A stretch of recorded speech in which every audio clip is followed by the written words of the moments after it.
O sucesso do cristianismo e os desafios da interferência estatal. O fato mais notável e também o mais influente, tanto para o bem como para o mal, foi a vitória do cristianismo. No ano 305, quando Diocleciano abdicou o trono imperial, a religião cristã era terminantemente proibida, e aqueles que professassem era castigado com torturas e morte. Contra o cristianismo estavam todos os poderes do Estado.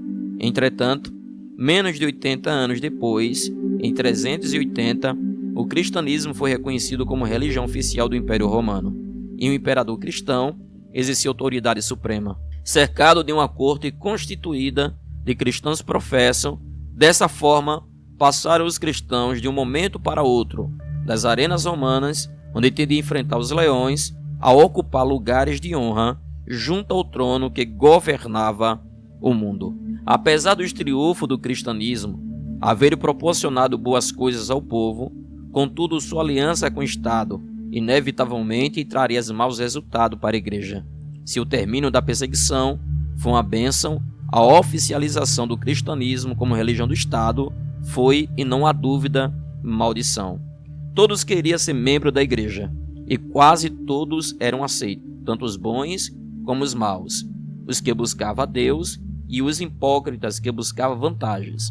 Todos se apressavam em ingressar na comunhão, homens mundanos, ambiciosos e sem escrúpulos. Todos desejavam postos na Igreja, para assim obter influência social e política. O nível moral do cristianismo no poder era muito baixo do que aqueles que se distinguiam os cristãos nos tempos da perseguição.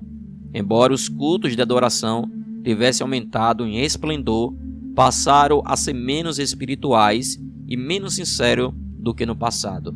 Os costumes e as cerimônias do paganismo foram pouco a pouco infiltrando-se nos cultos de adoração. Algumas das antigas festas pagãs foram aceitas na igreja com nomes diferentes.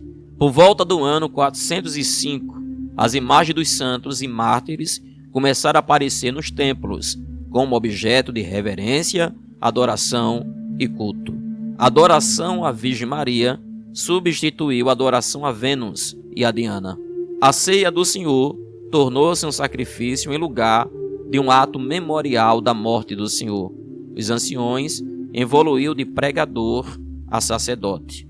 Como resultado da ascensão da igreja ao poder, não se vê então as ideias do cristianismo transformando o mundo, mas o mundo se vê dominando a igreja.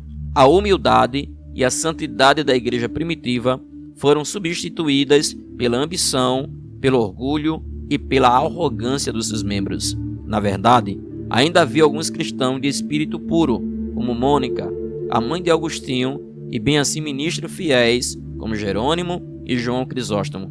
Entretanto, a onda de mundanismo avançou e venceu muitos que se diziam discípulos e humildes do Senhor. Se tivesse sido permitido ao cristianismo desenvolver-se normalmente sem o controle do Estado, e se o Estado se tivesse mantido livre da ditadura da Igreja, ambos teriam sido mais felizes. No entanto, a Igreja e o Estado tornou-se uma só entidade, quando o cristianismo foi adotado como religião do Império. E dessa união não natural surgiram males sem conta das províncias orientais e ocidentais.